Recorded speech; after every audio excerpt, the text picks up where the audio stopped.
One nation one election bill को मिली मंजूरी। नमस्ते, मैं हूं आपके साथ सोनी चौहान और आप देख रहे हैं वयम भारत। एक बड़ी खबर निकलकर सामने आई है। एक देश एक चुनाव बिल को कैबिनेट की मंजूरी मिल चुकी है।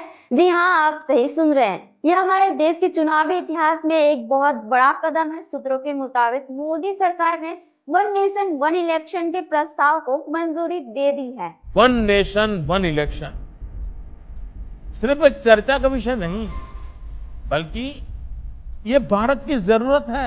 एक देश एक चुनाव क्या है? इसका मतलब है कि देश में लोकसभा और विधानसभा चुनाव एक साथ होंगे। आज कैबिनेट बैठक में one nation one election bill को मंजूरी दे दी गई है।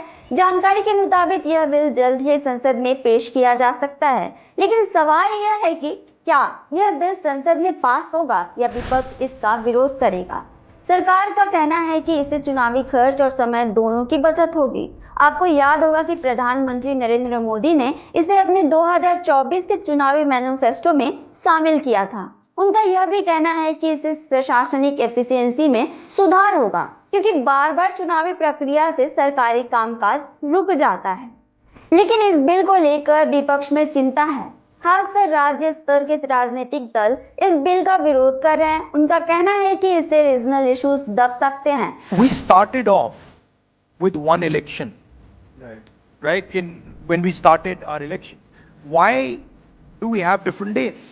राज्य के राजनीतिक पर असर पड़ सकता है। इसके अलावा चुनाव खर्च में बढ़ोतरी हो सकती है। यह बिल लागू करने के लिए संविधान में 18 संशोधन करने होंगे। इसका मतलब है कि संसद में केवल एक बहुमत से यह पास नहीं होगा, बल्कि इसे राज्यों की विधानसभा में भी मंजूरी मिलनी होगी। ऐसे में क्या सरकार इन संवैधानिक बदलावों के लिए सभी पार्टियों को एकजुट कर पाएगी?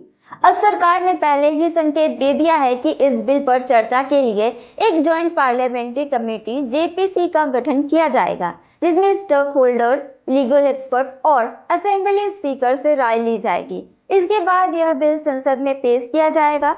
बीजेपी नेता जगदम्बिका पाल ने कहा कि यह बिल देश के हित में है।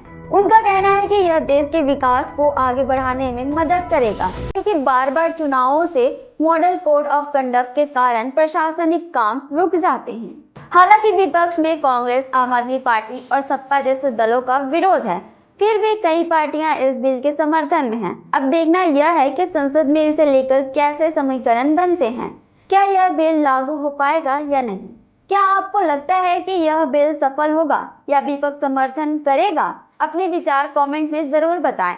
ऐसे ही डेली अपडेट्स के लिए आप देखते रहें वयम भारत।